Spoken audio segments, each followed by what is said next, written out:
पीले दांत वाली बहू। रंजना कभी ब्रश नहीं करती थी। उसे कितनी बार उसके माँ बाप ने डांटा, लेकिन उसका कोई असर उस पर होता ही नहीं था, जिस कारण से उसके दांत पीले पीले हो जाते हैं। शादी के बाद।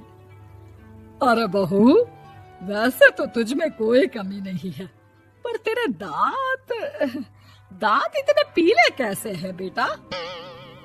कैसे मतलब? कोई सर्जरी थोड़ी ना कराई है। वो तो क्या नाम, मैं ब्रश नहीं करती थी तो पीले हो गए। अब क्या करूं? आप कहें तो लाल करवा लूं या फिर काले? यार ये क्या है, क्यों माँ से लड़ रही हो? लड़ रही हूँ? अरे मैं लड़ रही हूँ या ये बोल रही है कि दांत पीले हैं, पीले। अरे तपस्या थोड़ी ना की है इन्हें पीले करने के लिए। बकायदा ब्रश नहीं किया है 20 साल तक, तब जाकर। छी, कैसी बात कर रही हो? ये उस वक्त तो पीले नहीं थे जब हम लोग तुम्हें देखने आए थे। अरे तब साफ करवा लिया होगा डेंटिस्ट के पास जाकर। अब देखो कैसे पीले पीले लग रहे हैं। रंजना सास की तरफ गुस्से से देखती है। फिर शुरू हो गई पीले पीले पीले। अरे पीले तो तब भी थे जब मेरे हाथ का रसगुल्ला उड़ा उड़ा कर खा रही थी और बोल रही थी, लड़की नहीं गुणों का खजाना दे रहे भाई साहब आप। खैर, अब वो लोग करते भी तो क्या करते, पीले दांत वाली बहू पल्ले पड़ी थी तो झेलना तो था ही। एक दिन कीर्तन में रंजना गाना गा रही थी। अरे कमला बहन, माँ का द्वार है, यहाँ तो सब शुद्ध होकर आते हैं, फिर अपनी बहू को ब्रश भी नहीं करवाती तुम। दूर से पीले पीले दांत भक्ति में बाधा उत्पन्न कर रहे हैं। अरे कोई 2 साल के बच्ची थोड़ी ना लेकर आई हूँ मैं बहू बनाकर। अच्छी खासी लड़की है, अरे कैसे करवाऊं ब्रश? ये तो उसे खुद करना चाहिए ना। अब माँ बाप तो इसके जैसे तैसे निपटा दिए, ये नहीं सोचा कि सास कैसे संभालेगी। सास बहू को लेकर घर आ जाती है, लेकिन सोच लेती है कि अब इसे लेकर कहीं नहीं जाएगी।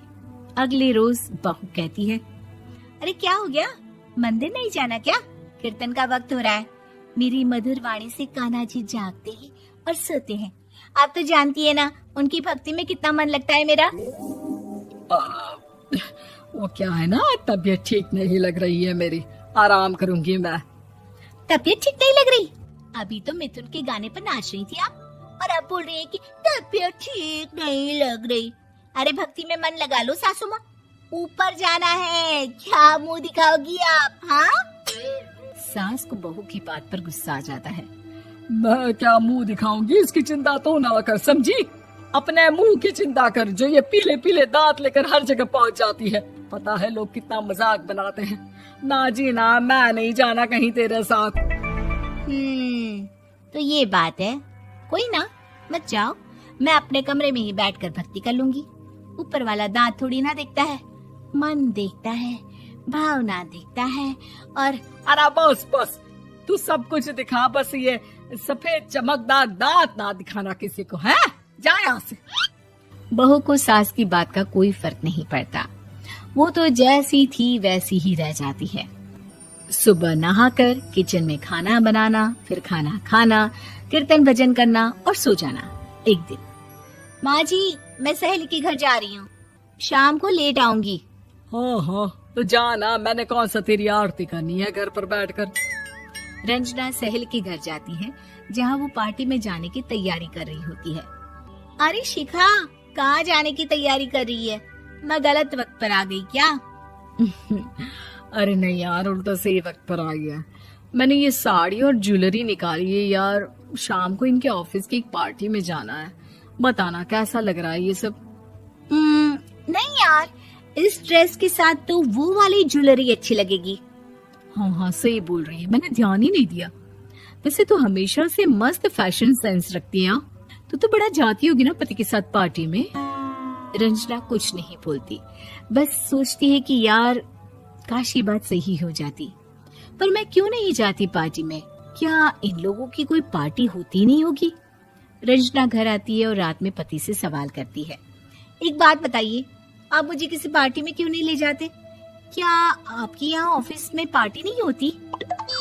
पति बेचारा क्या कहता कि दांत पीले हैं तुम्हारे इसलिए। अरे कोई पार्टी होती नहीं हम लोगों के ऑफिस में, तो कहाँ से लेकर जाऊं?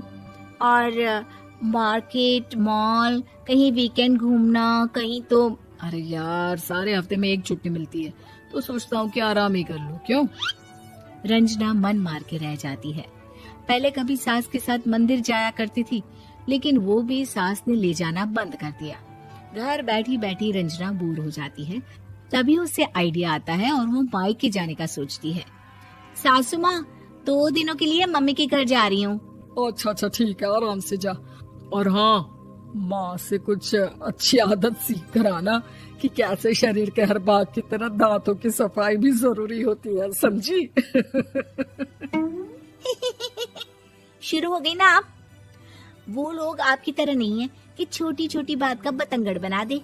उन लोगों के लिए मैं मायने रखती हूँ, ना कि मेरे पीले पीले दांत। रंजना माँ को बिना बताए उन लोगों को सरप्राइज देती है, लेकिन जैसे ही वो दरवाजे पर पहुंचती है, अंदर देखती है कि घर वाले कहीं जा रहे होते हैं। अब माँ, काश रंजना दीदी के दांतों वाली प्रॉब्लम नहीं होती, तो वो भी हम लोगों के साथ चलती ना बुआ जी की बेटी की शादी में।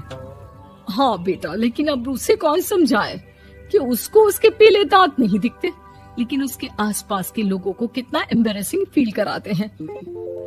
मुझे तो कितनी बार उसके स्कूल की टीचर ने शिकायत की कि उसके साथ कोई लड़की बैठना भी नहीं चाहती, और ना ही कॉलेज में कोई उससे बात करना चाहता था। लेकिन पता नहीं क्यों उसे ये बात समझ में ही नहीं आती। कोई कमी नहीं है उस लड़की में, बस यही कि दांत पीले हैं। वो तो भला हो जीजाजी और उनकी माँ का, जो दीदी को जैसी है वैसे ही रखा हुआ है।